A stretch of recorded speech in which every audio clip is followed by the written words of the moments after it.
Hello, my name is Mariah Tovar, and I'm currently in the Seminar of Organizational Behavior Business class through West Texas A&M University. Today I'm going to speak about changing the way we view business culture. There are three basic assumptions surrounding the way business is conducted. They are that business is cutthroat, helping others will not get you to the top, and people are only interested in things that benefit them personally. These assumptions are false, and let me help you understand why. In the book Give and Take by Adam Grant, the reader learns about two common types of people, takers and givers. From this book, we will visit one example of a genuine giver. Takers are the types of people who use others for their personal gain. These types of people are excellent with their power of persuasion and can cause people to view business culture as shrewd and self-centered. In a sense, they are masters at negative manipulation. Takers are very common and easy to identify if one learns the correct signs, such as refusing to give credit and not reciprocating favors and help. I know you have some experiences or people in mind. Maybe you have dealt with takers in the past or currently who ignore you and treat you poorly after you did something for them. The worst experience I personally had with a taker was dealing with a professor who would take credit for their students' ideas. This professor would assign projects that in the end would generate ideas for his online business. The ideas that he used significantly increased his personal profits, and he failed to credit the students from which he got the ideas and models from. If students confronted him about their loss of credit, he would threaten their final grades and ability to graduate on time. Givers are quite the opposite of takers. They do not have the agenda of getting themselves to the top of the power pyramid, but rather find satisfaction in being consistent with helping others. While they are aware of the risks of giving, they tend not to let that waver their desire to connect with people and put others' needs before their own. From the book, readers are given the example of George Meyer, who created significant amounts of content for the famous Simpsons.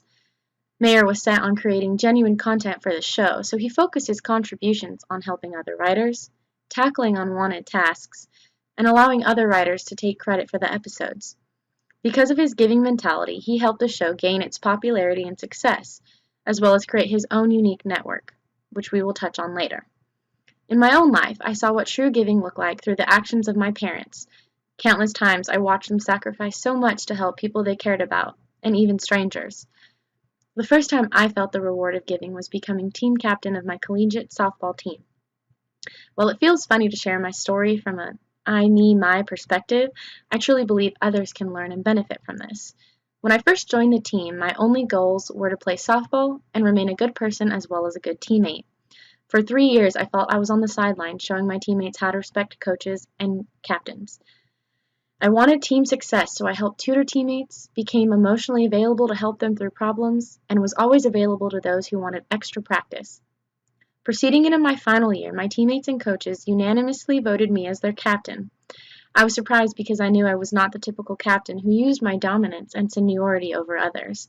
I did not yell, and I did not punish. I felt honored because my previous years of teaching and encouraging felt acknowledged. Referring back to George Meyer, comedic writer for The Simpsons, when he sought out new shows or comedic articles to write, the connections he had built through The Simpsons rewarded him. In 2000, David Owens wrote an article about Meyer with supportive praises from other well-known Simpson writers and that drew significant attention to Meyer's work and gave him the publicity and credit he deserved. In an article published by the Harvard Business Review, significant attention was drawn to Heidi Rosen. Rosen, a venture capitalist at the time, reflected all about her career moves that she attributed to the network that she had created throughout her life. One of the reasons that Rosen was so successful with networking was that she respected and had empathy for people's time. Her intentions with connecting people were to profit both parties, rather than be one-sided. One of the unique networking techniques that Rosen did was host dinner parties with people she believed would help one another or simply have a nice relationship with. Her goal was to create a place where everyone felt welcome. Both Meyer and Rosen were consistent and persistent with their connections. Because of the sacrifices and constant giving, the rewards they received helped them to the top of the power pyramid. People are ecstatic to help those who have helped them, and this is what Meyer and Rosen experienced, and so can you. Some of the ways that you and I can create a giving network is first following through with requests and deadlines. Even acknowledging all forms of communication is a great way to make people feel valued and heard. It is a simple way of showing your reliability and respect for others by taking them seriously. Another way of creating this network is with social gatherings, the way Rosin would have her dinner parties.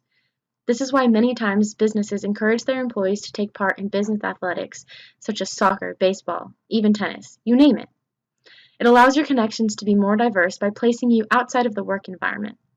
It also allows individuals to see others' work ethic, passion, and abilities outside of work tasks. Not to mention that it's just plain fun and everyone needs some of that.